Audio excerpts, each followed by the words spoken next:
So today we're going to be talking about the advantages of entrepreneurship. We're also going to do a separate video on the disadvantages of entrepreneurship as well. But I'll let you kick it off. What are some advantages of entrepreneurship?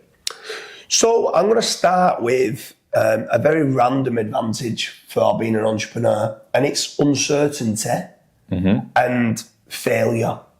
Okay. And when you go, well, James, why is that an advantage? Some people that are an entrepreneur just thrive off not knowing where this innovative idea is going to go to, but that uncertainty and where it might fail, but you can use that as fuel to go again.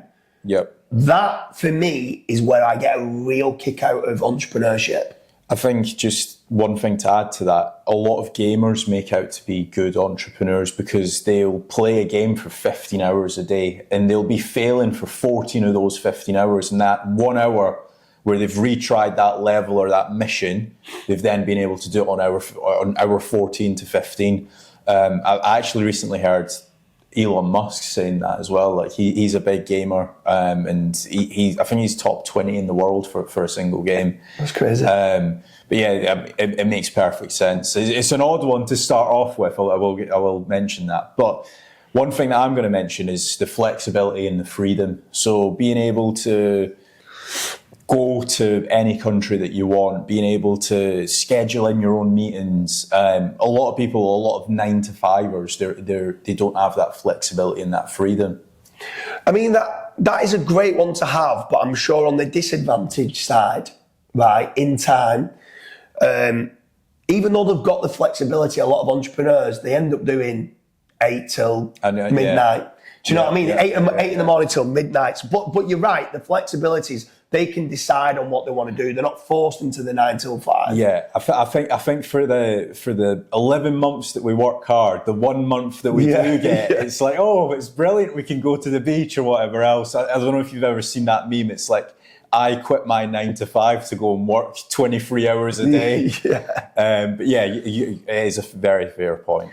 I think one of the main ones for me would be the unlimited income that you can earn.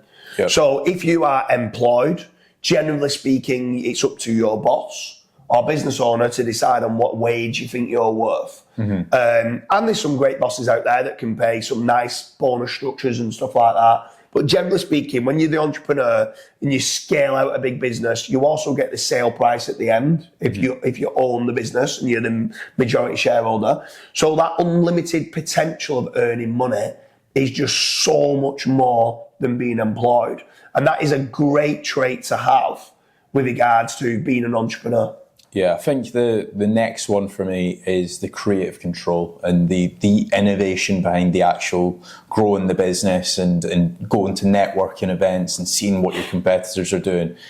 I know we both do a lot of networking and like I think a lot of our creativeness comes from speaking to other people. Yeah, for sure. And another massive advantage of being an entrepreneur, I think, is the legacy that you can leave and the impact. So if you're leaving, if you're the owner and you're having innovative new ideas that might be bringing and might be making the world a better place, you're leaving that legacy behind. Where generally speaking, if you are employed and within a business, like who remembers an employee within a business? Yeah. Very, very rare. The Elon Musk of the world of all the stuff that he's bringing out with like EV cars and all the rest of it, he's now leaving this legacy behind. It's like, wow, he did make a change in the world, and that legacy is what what spurs a lot of the entrepreneurs on, and I see it as being a big advantage. Yeah, I think the one really main one for me is the personal growth and development. So, for example, when I started off 4 or 5 years ago, I could never be in front of a video. Like, didn't want to be up on stage, didn't want to do anything. But now I have become a lot more confident. I'm able to ramble on for 35 minutes on a certain subject. I'm able to go up on stage. So that's another big thing for me. I think another one, you touched upon it slightly with regards to time management. But another big advantage of being an entrepreneur is the workload. So generally speaking, if you're a good entrepreneur, a big advantage is that you're innovative, forward thinking, but then when you've got the SOP and you've got the staff, You then pass that down, get the members of staff to do the work and rinse and repeat and go through the standard operating procedures to get that work done. Yep. So your workload then is that, again, it can come back down to you can, once you've got a sustainable business, just work 2 hours, 3 hours a week if needs be. Most entrepreneurs don't choose to do that. They end up investing in other companies and doing 23 hours a day, like you mentioned, but you do have the flexibility of like workload and time management. It's on your clock, and that's the biggest part. It's not you have to work 10 till 6 or 9 till 5 or 8 till 3 or whatever the working hours are. You're creating your own clock. Yeah. I think the next one that I'm going to pick would be the actual creative freedom. So being able to innovate, being able to test things, being able to look at what a company that's not even in your specific industry that's doing, and being able to try and replicate that within your actual industry. So for example, if you've never done PPC and you speak to somebody and you're like, oh, PPC's working for them, why don't we test that out for marketing for our own company? So being able to test things then is kind of like the personal growth and development I was speaking about before, but being able to test things is another big thing for me. Yeah, I think another big one for entrepreneurship, a big advantage is financial independence. Yeah. So obviously, as you saying, you can earn a lot more with regards to the income streams. Having that financial independence means that if your kids wanted to go to Disneyland, you're not worried too much. You know, when you're financially dependent enough to be able to take them to Disneyland. Yeah. If you want to buy a nice car, if you're into your cars, you know that you can be acquiring that. If you want to go traveling the world, you've got that financial independence that allows you to do the things that may be on your bucket list, whether that's materials or whether that's memories and experiences. Whatever that is for you, that financial independence is a great advantage of being an entrepreneur.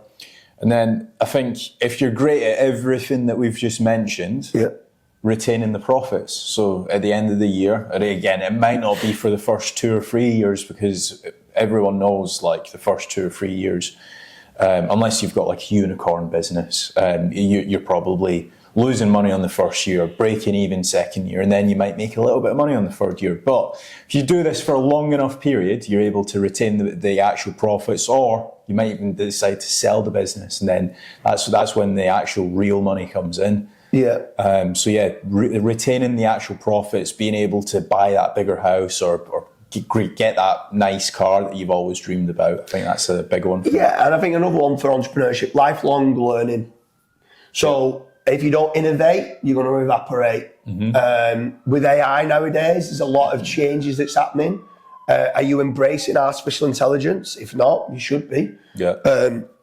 Things are moving very, very fast everywhere, in all businesses, in all industries.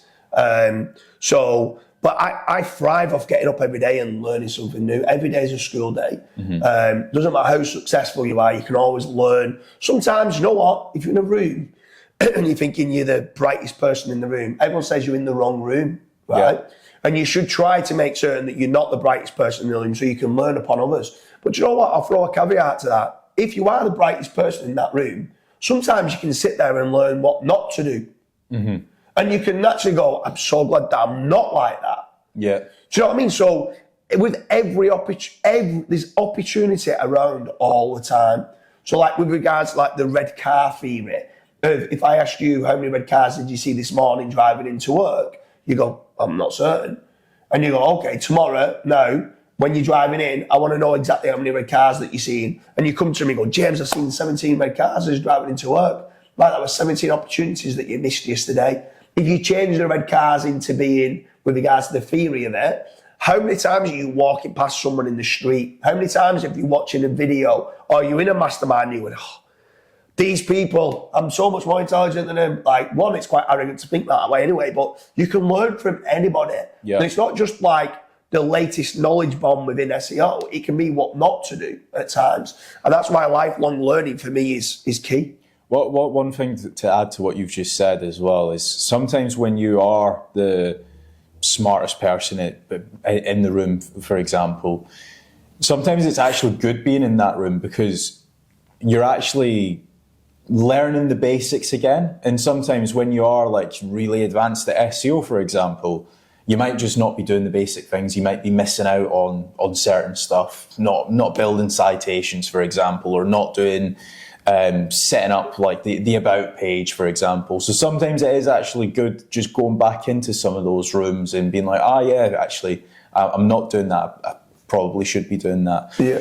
But the last thing that I want to say is larger networks. So again, both of us really enjoy networking, really enjoy speaking to people, and then just picking out the best people in the actual room. So somebody might be really good at Facebook ads, or somebody might be really good at web development, for example. And then just having those people within your network that you can reach out to and be like, oh, by the way, I need a new website, or hey, I need somebody to run my Facebook ads. Just ever growing that network is really important. Yeah, I think that's a great one to end. As with regards to the advantages of being an entrepreneur is the networking side.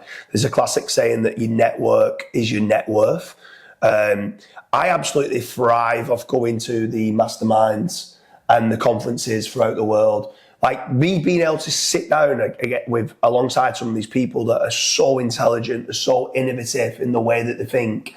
Like where I'm from, like I've got a lot of great football pals and really good friends with them. I can't really talk business to them. Mm-hmm. So sometimes being able to go to these events and be able to network and bounce ideas from people that are so forward thinking that sometimes I'm sat there in the room and I'm in awe with people around me. I'm like, wow, I shouldn't be in this room because these people are like on another level of intelligence. And like, yeah, the networking side with regards to entrepreneurship is probably one of the biggest things that gets me up in the morning as well. Like learning from these people that are just like, wow, like I put them up in a pedestal as being like, these are great. And that's probably my biggest advantage of being an entrepreneur, for being honest with you.